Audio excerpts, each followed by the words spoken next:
at a Spirit.jp drifting series event. They've been holding events for probably a year and a half now. Drifting is a form of motorsport where you are out of control but in control, would be the best way to put it.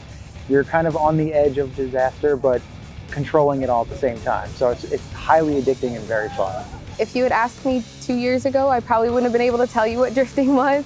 But just through word of mouth and coming to a couple Spirit events, I kind of started getting into it, like, hey, that's something I really want to do. In something like road racing, for anything example, there's a start and finish line, and you are racing to that start and finish line. They'll time you, so you have a 1 minute lap time, and you're racing against other cars. In drifting, it's more of an art form where you're keeping the car on the edge of being out of control. And then as you progress and you get better and better, you'll have your friends or other co-drivers chasing you while doing that the same way. So it's more of an art form and more precision driving.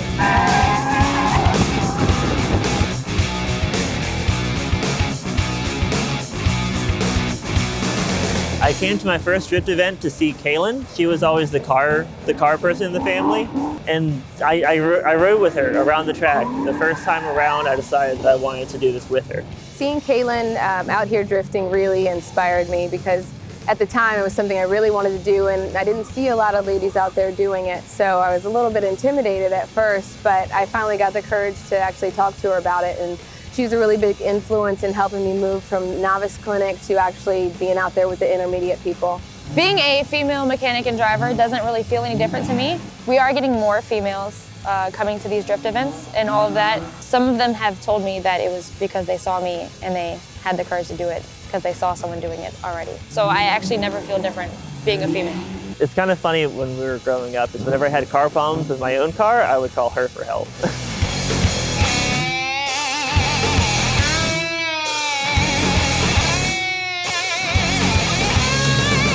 I wanted to be a mechanic since I was probably 15. I got my first car and I started tweaking it a little, and then I just ended up really liking it and I wanted to learn more, so that's when I went to school.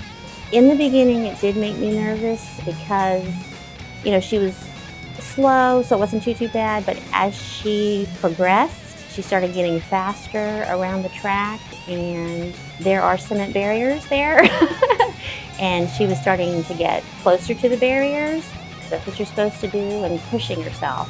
And when she wrecked for the first time, it was a little bit nerve-wracking, but she was fine. The car, they fixed it. She went right in and was back out for the next event. So now I don't feel as nervous anymore because, she knows what she's doing, and so.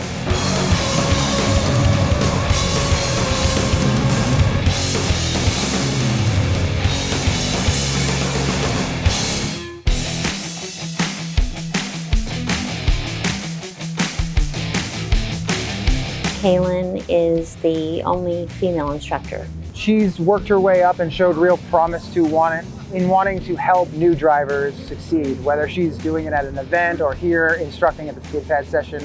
A little bit of advice spoken in a certain way can go a really long way with a new driver. I am an instructor. I'm instructing novice students, helping them work their way up to getting to the main course. So we're doing donuts, figure eights, things like that.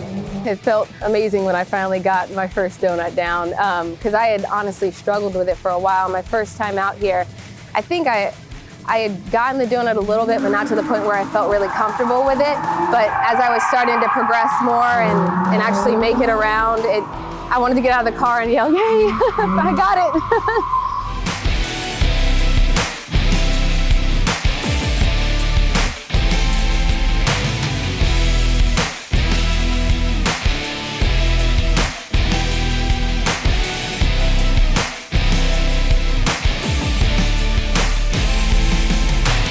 When Kaylin is racing, I'm right there at the fence watching, and if nobody else is riding along with her, which is very rare, then I get to go on a ride along too, and it is fun.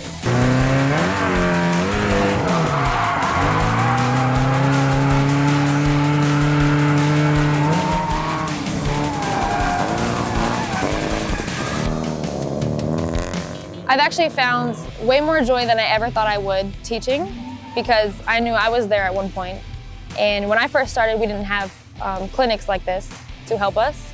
So we kind of just were on our own on the track. Yeah, I think a little more speed would help, and maybe feinting and keeping on the throttle while you're feinting. Being able to do this and helping build up courage before you get to the main course, it feels so good. And then watching their first donut from the beginning of the day to the ending donut, or figure eight, or a mini course that we do, it's just really amazing to see everybody progress so good. It probably took me 4 or 5 events to actually start understanding what I'm doing. But ever since then, I would be going like 20 miles down the straight, 20 miles per hour. Now I'm going 60 miles per hour down the straight. So I've grown really fast in a short amount of time, I would say, because I keep coming back.